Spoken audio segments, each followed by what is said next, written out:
ఒక రోజు 2003 నుంచి 2005 ప్రాంతాల్లో రాజస్థాన్ మరియు మధ్యప్రదేశ్ బార్డర్స్ లో కొన్ని ఊర్లు ఉన్నాయి. నీమచ్, మందసౌర్ అనే ఊర్లు. ఆ ఊర్లలోకి మమ్మల్ని ప్రభు నడిపించాడు. అక్కడ ఉన్నటువంటి అతి ప్రాముఖ్యమైన సమస్య ఏమిటి అనంటే, ప్రజలు వాళ్ళ ఇంట్లో ఆడపిల్ల పుడితే చాలా సంతోషిస్తారు, గంతులు వేస్తారు, నాట్యాలు చేస్తారు. ఎందుకబ్బా అని అనుకుంటే, దేవి పుట్టింది, మా ఇంట్లో దేవి పుట్టింది అని అంటారు. ఏంటి ఇంతకు దేవి పుట్టింది అంటున్నారు? ఇంతకు మంచి సంస్కృతి ఎక్కడి నుంచి వచ్చింది వీళ్ళకి మన దేశంలో అని అనుకున్నాం. కానీ నిజమేంట్రా అని చూస్తే, ఆ అమ్మాయి 12 ఏళ్ళు వచ్చిన తరువాత, మొట్టమొదటిసారి పుష్పవతి అయిన తరువాత, వాళ్ళ సొంత నాన్న, వాళ్ళ సొంత అన్న పోయి వీళ్ళ మధ్యలో పింపులుగా పనిచేసి, అంటే బడవలుగా పనిచేసి ప్రజలను, కస్టమర్లను పట్టుకొస్తారు ఈ అమ్మాయి.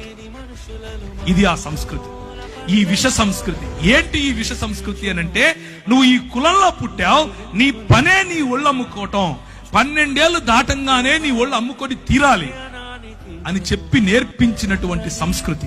ఆ సంస్కృతిలో మేము అక్కడ ఉన్నటువంటి గవర్నమెంట్ అధికారుల దగ్గరికి వెళ్ళాం, కొంతమందిని కలిసి.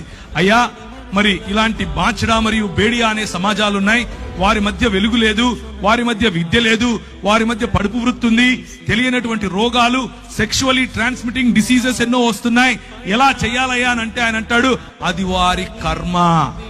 ఏంటది? కర్మ. నీకెందుకయ్యా? ఏ దేశం నుంచి వచ్చావు నువ్వు? ఏ రాష్ట్రం నుంచి వచ్చావు నువ్వు? వాళ్ళకి నిధులు మేమెందుకు ఇవ్వాలి?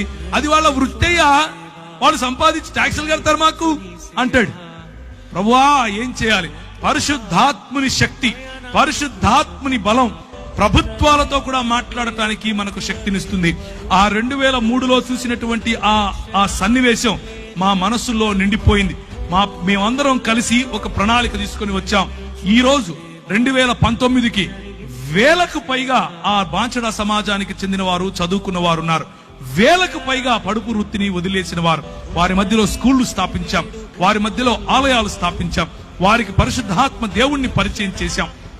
పరిశుద్ధాత్మ దేవుడు కొంతమందికైతే వారిలో ఉన్న భయంకరమైన రోగాలు, నువ్వు సస్తావు, నువ్వు బ్రతకవు అని డాక్టర్లు చెప్తే, చెయ్యి వేసి ప్రార్థన చేస్తే ప్రభు వారిని లేపాడు. స్త్రీలు, చిన్నపిల్లలు వెళ్లి ప్రార్థన చేస్తే వారికి స్వస్థత.